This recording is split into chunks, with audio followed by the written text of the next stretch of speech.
apapun lah yang kamu kerjakan, itu kamu masih ada harapan selamat. Masih ada harapan selamat. Rumah tanggamu, usahamu, masa depanmu, akhiratmu, anak-anakmu, apapun itu masih ada harapan selamat selagi kamu sholat. Tapi kalau kamu nggak sholat, masih kamu itu kerja, masih kamu itu apapun yang kamu kerjakan lah, buat saya harapan selamat itu nggak ada. Sudah pasti celaka. Sudah pasti celaka. Karena nggak sekali dua kali saya selalu menjelaskan bahwa banyak yang datang ke sini dengan berbagai macam penyakit, berbagai macam masalah. Salah satu masalah terbesar yang ada di dalam dirinya adalah ketika dia lalai dalam sholat. Banyak yang datang ke sini menyampaikan begitu banyak masalah tentang usahanya, tentang istrinya, tentang keluarganya, tentang orang tuanya, tentang hidupnya, tentang apapun itu, Pak. Banyak yang selalu menyampaikan tentang masalah-masalah hidupnya. Tapi selalu yang saya katakan, masalahnya ada di dalam masalahmu sendiri. Masalahnya ada di dalam dirimu sendiri. Kenapa? Satu, ketika kamu nggak dekat sama istrimu, ternyata gimana kamu mengimami istrimu? Kamu mengimami dirimu sendiri aja kamu nggak encus. Gimana kamu membimbing anak-anakmu? Kamu membimbing dirimu sendiri aja kamu nggak becus. Gimana kamu mau mendapatkan rezeki itu datangnya dari Allah, yang memberi rezeki aja kamu nggak tahu, kamu nggak peduli. Gimana kamu mau dipedulikan sama yang punya dunia? Kamu ngejar dunia, tapi yang punya dunia aja kamu sama sekali nggak peduli, kamu nggak nganggep. Apa kamu mau dianggap sedangkan kamu nggak nganggap? Sedangkan Tuhan itu tergantung dari perasaan kamu sendiri. Pokoknya intinya banyak orang yang datang membawa beribu-beribu masalah kepada saya. Masalah keluarganya, ekonominya, kesehatannya, kehidupannya, masa depannya, dan banyak hal. Tapi sebenarnya masalahnya paling banyak adalah pada masalahnya dia sendiri, pada dirinya sendiri. Kenapa? Satu hal yang selalu membuat masalah di dalam kehidupannya, satu, meninggalkan sholat, lalai dalam sholatnya. Itu tok, berkali-kali. Ini tamu kita, saudara kita dari Singapura. Tapi ini tamu kita ini dari mana, Kang? Jenengan, Kang? Lumajang. Ini aku gawe film sampai aku nang penjara wi yo karena kedaden juga nang Lumajang. Ini dari Diri. Ini dari Legok, Blitar, tetangga sendiri. Nanti tanggal 29 udah pulang bisa. Udah pulang ke Singapura. Insyaallah dari rezeki tahun depan datang lagi. Yang penting dikembangin dulu usahanya di sana, dijaga keharmonisan rumah tangganya. Yang penting gini, orang kalau pengen usahanya lancar, usahanya itu berkah, nggak pernah berhenti rezekinya, terus nggak menimbulkan mudarat atau penyakit dalam diri kita, itu setiap pekerjaan jangan sampai mengakhirkan. Waalaikumsalam. Jangan sampai membuat sholat kita ketinggalan. Paham? Sampean punya pekerjaan apapun, punya usaha apapun, jangan sampai usaha itu, pekerjaan itu membuat sholat kita itu nomor 2. Paham? Jadi apapun yang kita kerjakan, utamakan sholat dulu. Ketika pekerjaanmu itu tidak sampai meninggalkan sholatmu, usaha apapun itu nanti jadi, dan itu nanti pasti barokah.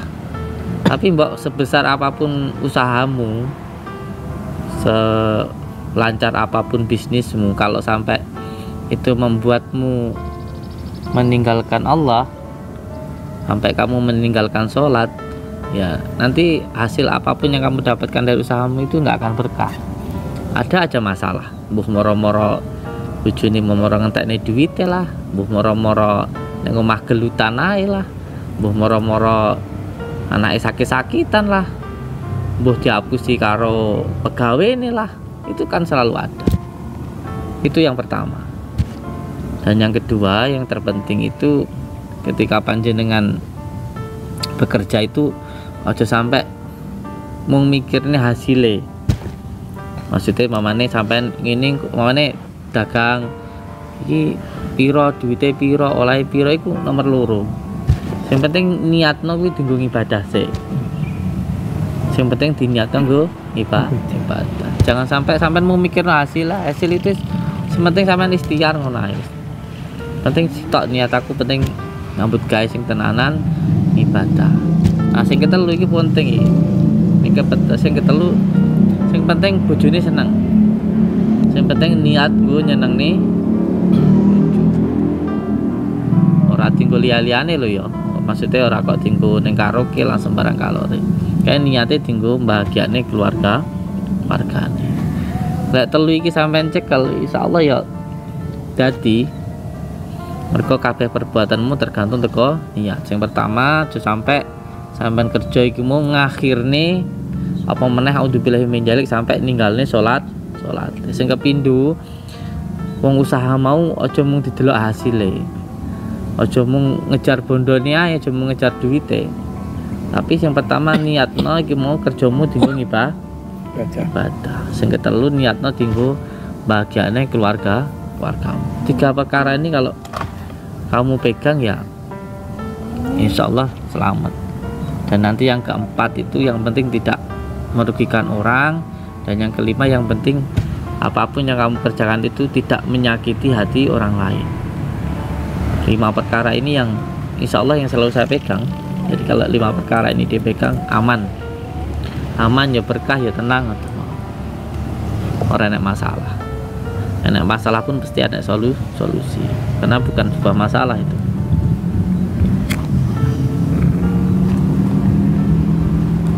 Mau foto? Mau enggak?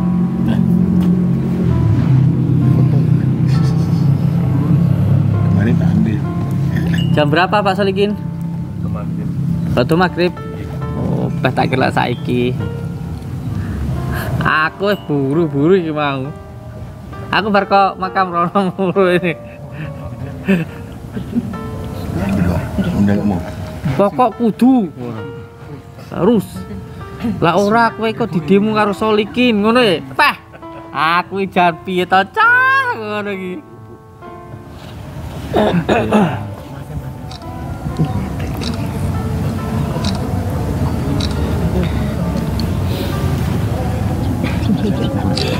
Apanya kecil? Kecil. Biasa Gus. Ancen wong urip ki gak iso sak karepe dhewe ya, kudu manut karo aturan. Makane kula sakniki manut sing ngatur ae lah. Marela aku sing ngatur tambahan hancur. Nah niku kula sakniki manut karo Pak Solikin gitu, manut karo Pak Lurah gitu. Manut karo bupati, manut ae wis ayo. Ora wis, manut iki penak malah iki to. Manut iki penak. Penting aja manut karo hawa nafsu. Kayak wis karo polisi yo manut. Karo Pak Solikin yo manut, tapi yo luwih manut karo pangeran. Pokoke pangeran iki gampang kok asline. Yang penting gak maset manut wis penak ae to. Ya itu ngoten mawon. Kok yang saya titip 5 perkara itu ya. Bekerja itu. Yang penting ketika bekerja tidak sampai mengakhirkan sholat, apalagi sampai meninggalkan sholat. Kedua yang penting jangan dinilai hanya hasilnya, tapi niat untuk cari ridha Allah Subhanahu wa taala. Niatkan untuk membahagiakan istri, karena membahagiakan istri juga perintah Allah. Dan yang keempat yang penting tidak menipu. Yang kelima yang penting ketika kita bekerja itu tidak menyakiti hati orang lain. Udah itu aja, sudah selesai semuanya, sama kerjakan aman. 5 itu dipegang. Pokoknya waktu kerja, waktu sholat gitu. Ya, kalau bosnya nggak terima ngomong sama saya, kan aku nggak tahu di Singapura.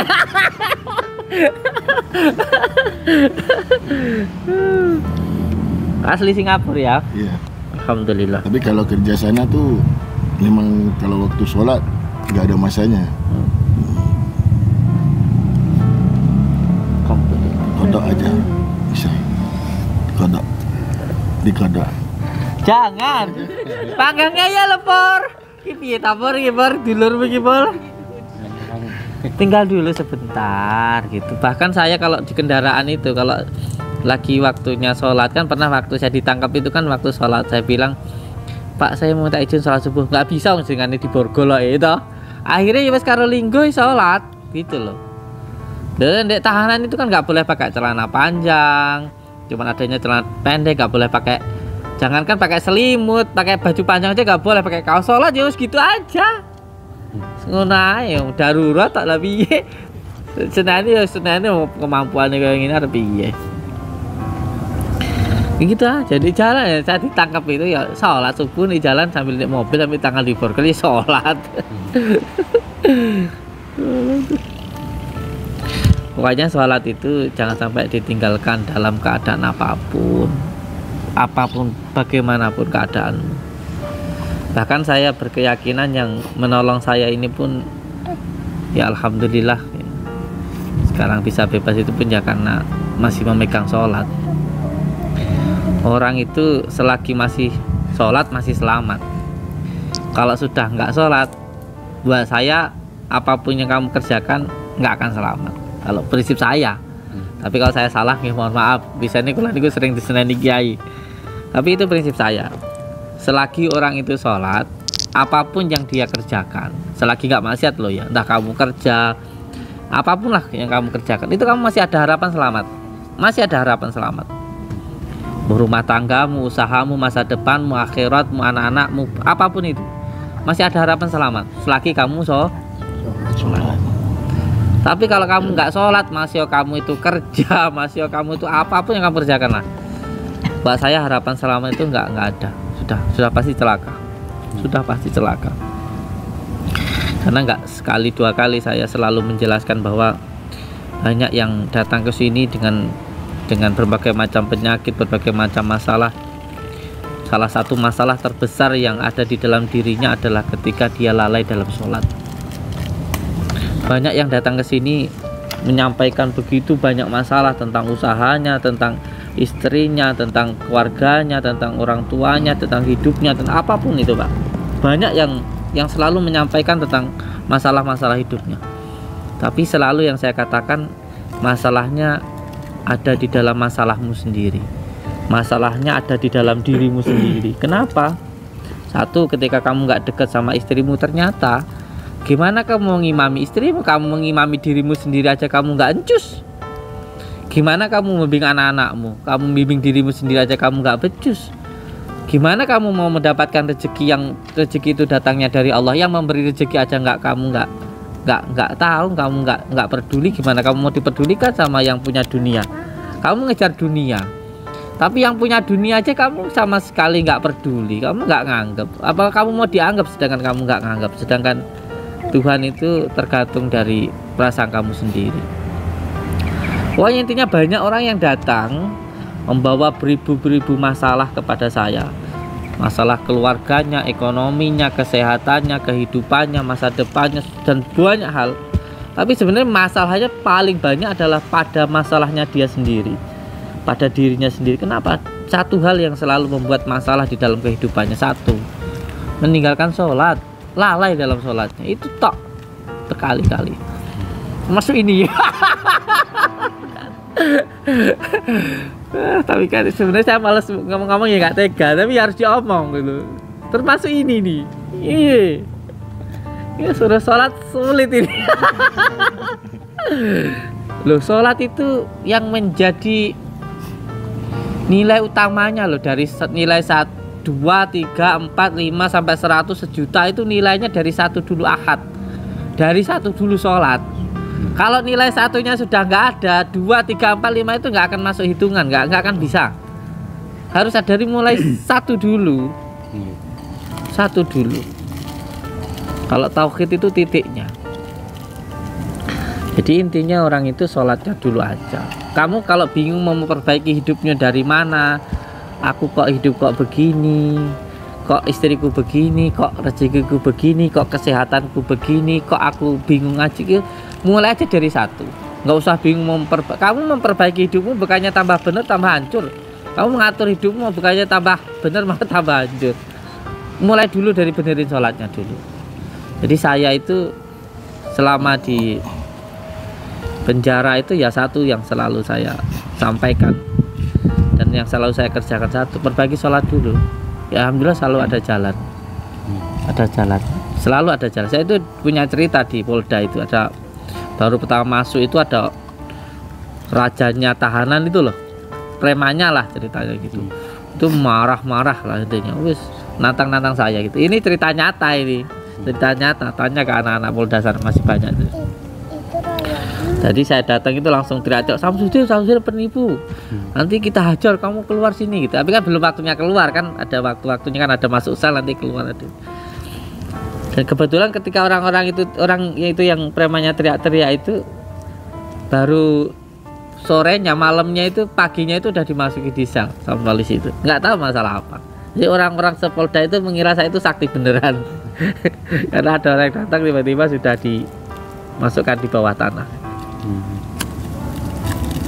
Kan ada banyak pertolongan ketika kita itu benar-benar menjalankan sholat. Ketika kita benar-benar memperbaiki sholat, Allah itu benar-benar akan memperbaiki semua kehidupan kita. Oh ini kalau kita ingin diperbaiki hidup kita, perbaiki aja sholatnya. Intinya gini, fokus aja dalam satu kebaikan, nanti Allah itu akan mengirimkan kebaikan-kebaikan yang kita butuhkan. Soalnya kita nggak tahu apa yang kita butuhkan. Kalau yang kita inginkan sih banyak, ya tak? Tambah istri, tambah rumah, tambah mobil, ya tak? Enggak, itu jangan itu, enggak. Banyak. Tapi ya kebutuhan itu Allah yang tahu. Mana yang benar-benar kita butuhkan itu Allah yang tahu. Biarkan Allah aja yang atur. Yang penting kita itu jalani saja. Oke. Ya wis, hati-hati di Singapura. Tinggalkan nomornya nanti sama Pak Pur, ya. Nanti biar bisa komunikasi. Saya tidak mengharapkan apapun dari orang-orang yang datang ke sini itu. Pokoknya yang penting sekarang itu, mohon maaf, saya itu semuanya sudah punya. Ya insya Allah sudah kaya raya lah. Jadi intinya yang penting silaturahmi. Kalaupun pengennya ngobrol ya ngobrol aja. Kalau mau beli media ya silahkan, enggak juga enggak apa-apa. Jadi enggak dipaksakan dan enggak ada yang namanya. Ini perlu saya sampaikan karena terkadang orang itu mengira kalau datang itu kan harus pakai administrasi, bayar 5 juta, 10 jutaan begitu. Sehingga kan kadang-kadang tetangganya, saudaranya sakit mau dibawa ke sini kan nggak boleh. Karena takut nanti kalau di sini itu gimana kayak gitu. Hanya silaturahmi, minta doa, kita doakan, bisa cuma berdoa. Seperti itu aja. Kalau masalah media madu, kunir dan sebagainya itu kan media untuk sarana saja. Jadi ada psikis, non medis, medis kayak gitu. Psikis itu pikiran, medis itu gangguan, medis itu ya penyakit medis ya. Medianya ada madu, kunir, bahkan ada daun-daunan, alpukat ya, daun cipluan ya, daun alpukat ya, sebarang-barang gitu lah. Tapi kan itu kan nggak harus gitu loh, bagi yang mau saja gitu loh. Itu kayak sorban kayak itu kan dia cuman media saja, hanya bagi yang mau saja. Terus juga kita ini mau bangun pondok yang kedua di Makam Sunan Bungkuk sana, ya nanti bisa untuk pembangunan gitu aja. Bagi yang mampu, yang tidak mampu kan tidak dipaksa. Biasanya orang itu salah paham, wow, Prof sana suruh harus beli madu kan gitu. Ya enggak, ternyata enggak. Kalau panjenengan dari Lumajang, Kang. Siapa namanya, Kang? Mustafa. Kang Mustafa. Iya. Al-Fatihah.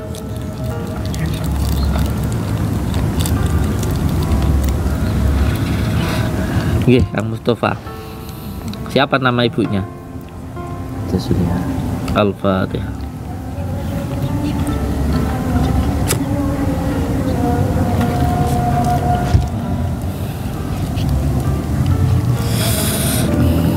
Aman sudah punya ini loh ya, sudah punya tandon air besar. Yang penting didoakan saja orang tuanya, pasti hidupnya mulia. Nggih, apa yang saya kalau bantu, Kang?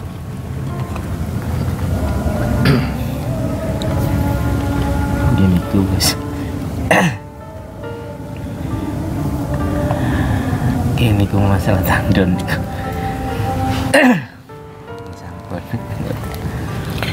lakukan saja tiap malam Al-Fatihah 313.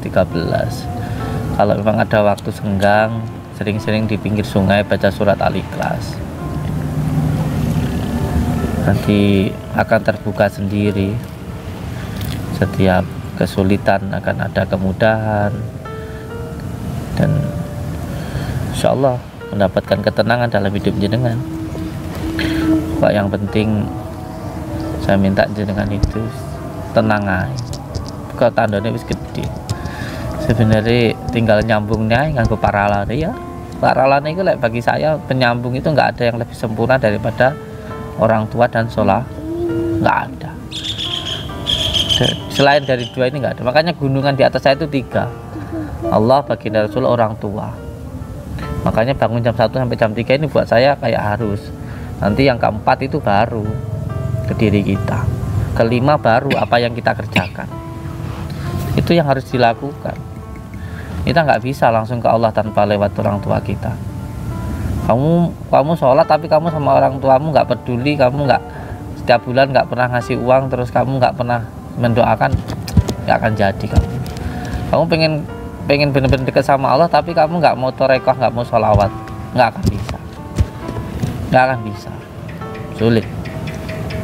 Yang paling mengenal Allah ya baginda Rasulullah. Itu kalau saya selalu megang kata-kata kiai saya. Jadi Abbas Suyuti dulu selalu mengatakan ke saya bahwa ketika kamu bingung dalam kehidupanmu, bingung baik dalam rezekimu, dalam urusan ilmu dan lain sebagainya, cari guru, mursyid, ya amalkan salawat. Nanti tarekoh itu ya mursyidnya langsung baginda Rasulullah. Amalnya 3 itu aja kan, salawat, Al-Fatihah, surat Al-Ikhlas gitu. Insya Allah ketemu jalannya.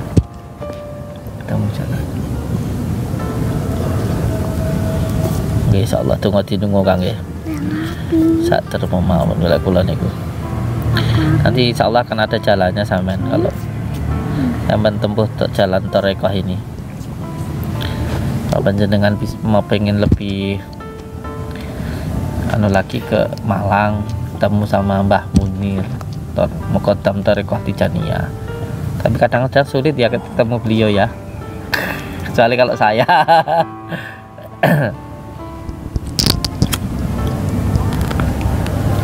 Nggih, kotor mawon nggih. Kang Masnya nanti dikasih ya tasbihnya ya. Sama santri nanti kasih ya. Yang penting sampean siap untuk mengamalkan surat Al-Fatihah 313. Terus janji sama saya kalau sudah sukses jangan nikah lagi, cukup 1 saja ya.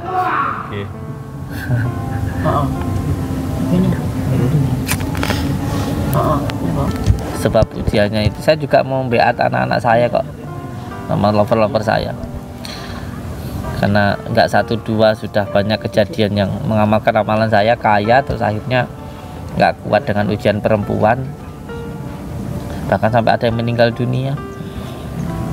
Anak saya itu namanya Ustadz Ansori itu sampai meninggal dunia, sudah saya sampaikan.